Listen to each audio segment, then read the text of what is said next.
Hi everybody, it's Holly. Welcome to my channel, or welcome back. I'm so glad you're here. I just wanted to come on here. I haven't been on for a few months, took a little bit of a break. But I wanted to update those of you that are interested in my kind of personal life, what's going on with me, a few things that have been happening. It's nothing super exciting, to be honest. But yeah, I took a break. I don't know, I'm not really like a super social media person. So when I took a break, I then found it very, very hard to get back on, especially if you follow me on Instagram. You'll know that recently I've been posting a bit more on stories, not so much on the grid, but I've been trying to kind of get back into it by posting each day, getting updates each day. I do sign off at the weekends. But yeah, once I got out of that, it was so hard to motivate myself to get back on it. Same with working out. You'll have noticed here on YouTube, I have started posting some more workouts again after not posting a workout for months, probably like 9 months or something. I don't think the last workout I posted was in January. So let me tell you, it does feel good to be working out again. I definitely needed it, my body needed it, and it's so weird. As soon as I've started working out, I'm just feeling really good and kind of more motivated to work out again, but it's that initial hump. It's kind of just forcing yourself to do that first workout. And I'm not pushing myself. You know, I've been doing one workout a week, which is the one I've been filming. And I've also started walking a little bit. I do a walk and talk, a virtual walk and talk with my sister.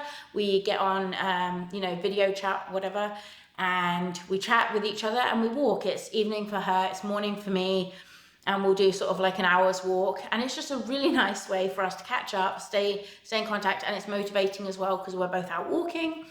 So I started doing that the past couple of months just to get myself back walking. Started working out, which is good. So those are kind of health things I've been doing. If you saw my Instagram the other day, I was buying some sort of vegetarian proteins. I bought seitan, I bought the Impossible burger meat to try out. I bought a whole bunch of things, which we've tried 2 of them so far. I've got 2 more to go. And that's just because we wanted in our house to eat a little bit more vegetarian stuff, not every meal, but definitely just to decrease our meat consumption for health reasons, but also for let's not kill the animal reasons.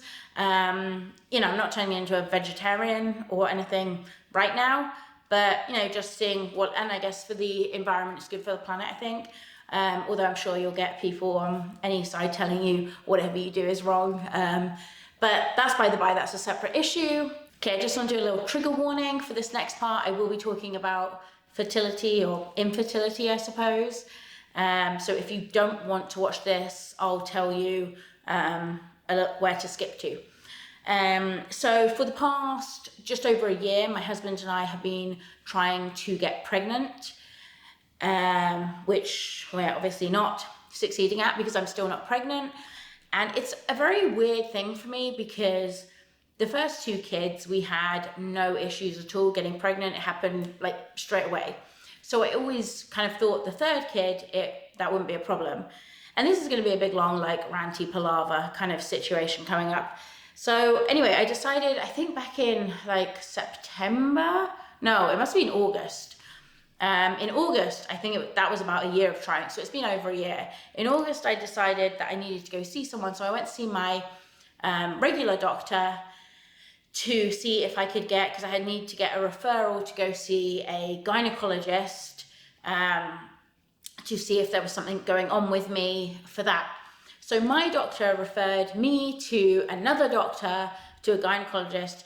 So I had to wait for that referral to come in. Then when they referred me to some a male doctor that was about 25 minutes down the road. And I didn't really want to go see him because I don't know why they didn't do one in our area. So then I was trying to look for different gynecologists to go to in this area. And then when I called out my insurance to change the referral, they said, no, we need to get, like, your doctor has to do that, but hold on a minute, I'll call them up for you. We can be on the phone at the same time and work this out.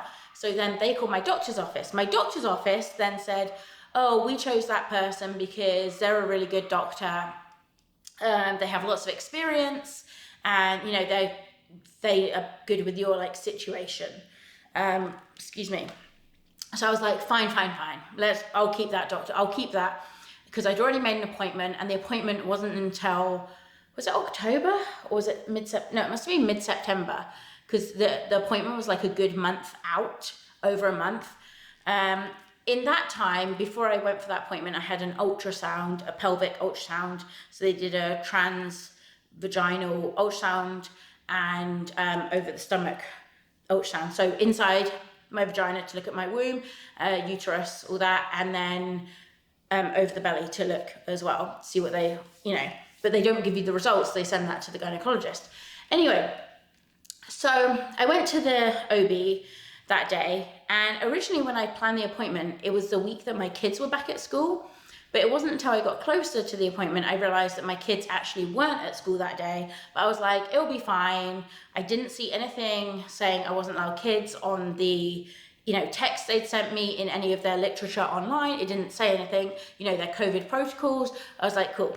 So we rock up there, have to pay for parking. It's a massive like multi-story car park, very annoying. Get there and she's like, you can't bring kids here. I was like, what? She's like, yeah, no kids are allowed, you're not allowed. And so basically I was fuming, and because it was just, you know, such a massive inconvenience. I was fuming, but I was also extremely frustrated. So I had like a bit of a breakdown. I was like crying in my car on the way home because I was so stressed, and it was so annoying because I didn't even want to see that gynecologist in the first place, but I stuck with him because they said he was good. Anyway, I was like, I'm not going to see it. This is ridiculous. And it was so frustrating because it didn't say that no kids were allowed. So I was like, where are you? It's literally posted on your door when you walk in for your appointment. And they wouldn't, you know, make any exception, you know, because they're like, you have to leave your kids. So I was like, well, it's a 2-year-old and a 4-year-old. I can't leave them outside, can I? Anyway, so then I had to get a referral for a new gynecologist, which again, you know, I needed to wait for the referral. Then I had to wait to get an appointment with that one. And I just had an appointment with her last week. So to cut a long story, well, I haven't cut it short at all, have I? So I went to see that gynecologist. She's right down the road from me. So in my city, good. Very personable, because also I was stressing about, you know, being told I'm too fat to have kids, or, you know, just general things like that makes you feel very stressed out when you're at the doctor's office. But she was lovely, and she came in. Turns out, so I have fibroids, although the fibroids are not causing any infertility, but I thought possibly the fibroids were. But the fibroids, she said apparently I'd had them since even possibly my first child, but definitely in 2019 for my second, because one of them was quite big. But she said the position of them shouldn't cause any issues with getting pregnant, but I should get them taken out when I have my next C-section.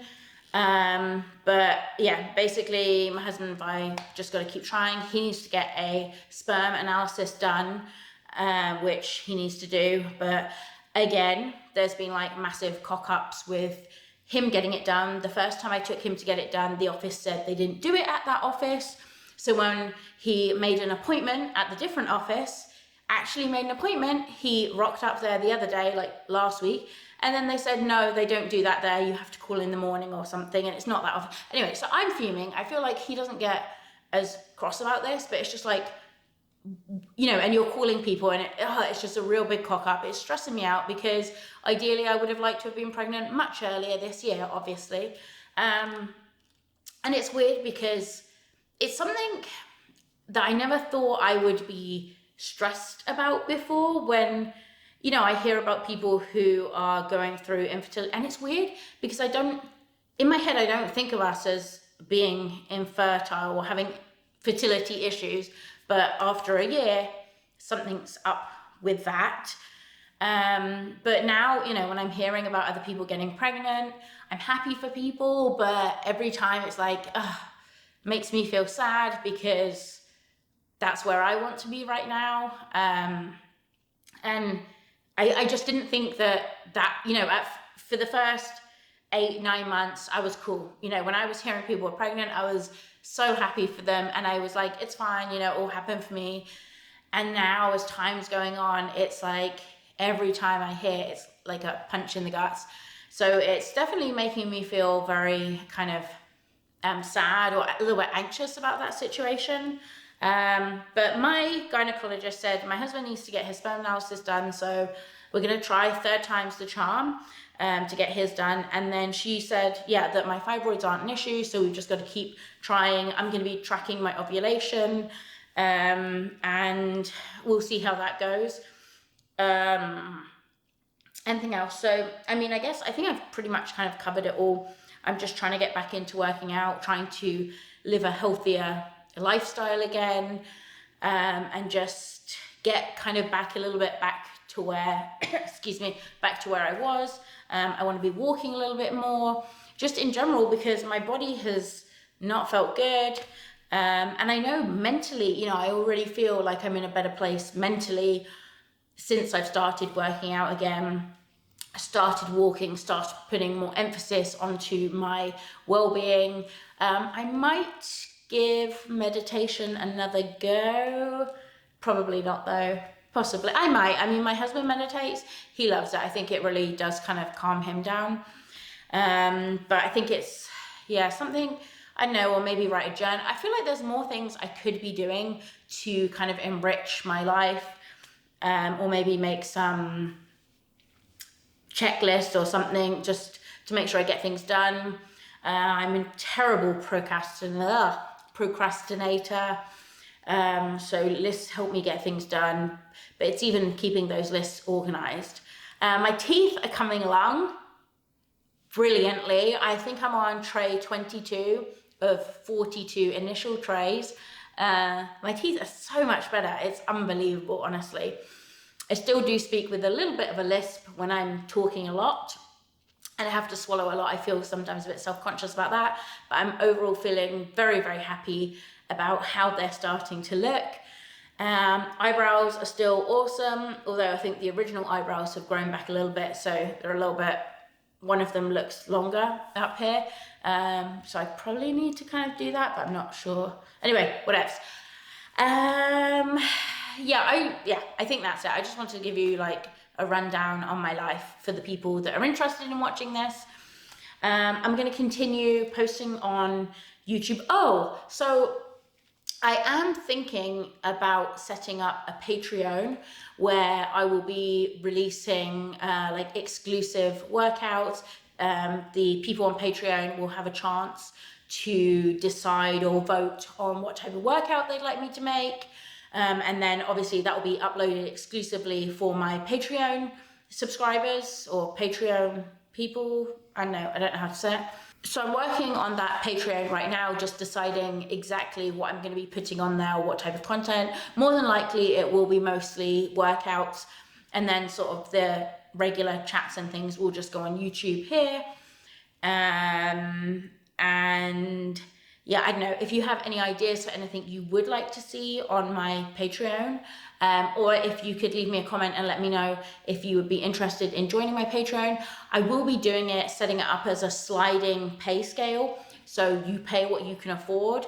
I'm not going to have sort of special tiers where people get different. Everyone will have access to the same content, but it will just be a sliding scale situation.